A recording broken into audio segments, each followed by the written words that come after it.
I'm swimming in everything instead. I'm thinking about jumping in it instead. I got you skinny dipping deep inside my head. มันน้อยเอาขี้ไปเบิดทีมประมาณนี้แบบเสื่อม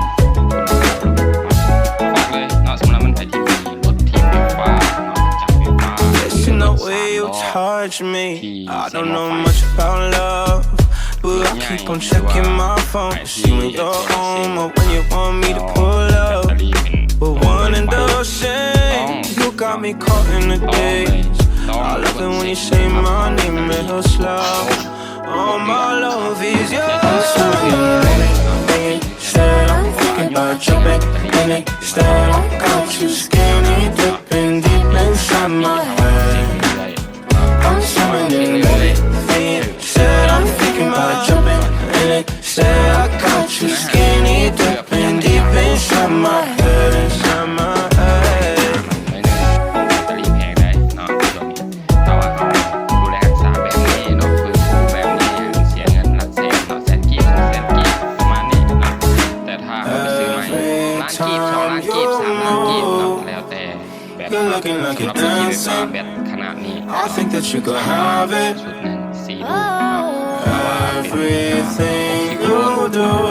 3 ล้านกว่า I wanna do it with you. เข้าไปเนาะ Don't ever wanna miss you. จ่ายแพงถ้าว่าเขาทอดออกมาแล้วเขามาฟื้นฟูก็เสียตั้งแต่2 แสน 3 แสนเพื่อนก็คิดว่ามันจะประหยัดรายจ่ายให้กับฝ่ายเลยเนาะหลังจากที่เขา I'm swimming in it instead. I'm thinking about jumping in it instead. I got you skinny dipping deep inside my head. I'm swimming in it instead. I'm thinking about jumping in it instead. I got you skinny dipping deep inside my head. Inside my head. เบิ่งน้ำกรดแน่นอนล่ะน้ำกรดมันต้องแห้งแน่นอนเราต้องได้เติมน้ำกันเข้าไปเติมน้ำกันห้ามเติมน้ำกรดเพราะว่าเติมน้ำกรดมันจะเฮ็ดให้กรดแก้ขึ้นไปเติมแบตเขาจะมีจะบ่เก็บไฟได้อันนี้เทคนิคเลยหลังจากนั้นเราก็มาเข้าเครื่องฟื้นฟูแล้ว CCA มันก็จะกลับคืนมาความจุก็จะกลับคืนมาน้อยมาหลายอันนี้แล้วแต่คุณภาพของแบตเตอรี่ก่อนนั้นแต่ที่เฮาเฮ็ดก็ได้ 80% 90% ขี้หลายสุดก็ 70% ที่เฮาเฮ็ดไปก็คือแบตที่ค่อยกำลังเฮ็ด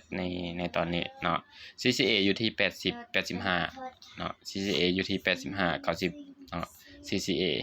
แล้วเฮาก็เฮ็ดขึ้นมาก็ตั้งเป้าหมายก็คือ120 CCA ก็ถือว่า 90% ละ90-95% ละสำหรับแบตในรุ่นนี้CCA มันอยู่ประมาณสูงสุดก็135 140 CCA ประมาณนี้CCA แท้ที่เฮาวัดไปตอนนี้เฮากำลังเช็ควัดค่า CCA มันอยู่ว่าจะมีค่า CCA หลายปานใดตอนนี้เฮาวัด2หน่วยพร้อมกันวัด2หน่วยพร้อมกันและสำหรับแบตเตอรี่เรื่องของแบตนี่ก็ถ้าว่าหมู่เพื่อนมันไผอยากให้เฮา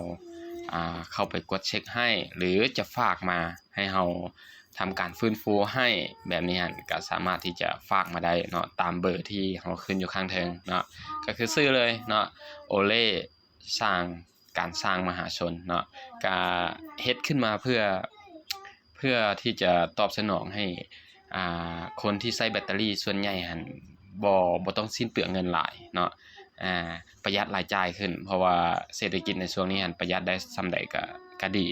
ประหยัดได้ส่ำใดก็ดีแต่ถ้าว่าหมู่เพื่อนผู้ใดหากแบบค่อยพอมีกำลังอยู่ซื้อแบตใหม่เปลี่ยนใส่เลยอันนี้ก็แฮงดีแต่ว่ามันจะเสียว่าได้จ่ายเงินหลายซื่อๆถ้าว่ามีเงินก็บ่มีปัญหาก็บ่มีปัญหาแต่ถ้าว่าเป็นห่วงเรื่องรายจ่ายแน่ถ้าว่ามันประหยัดรายจ่ายได้ก็สามารถที่จะทักเข้ามาทักเข้ามาหาพวกเราแล้วก็โอลมกันว่าจะฝากมาบ่หรือจะให้ไปกดเช็คอยู่เฮือน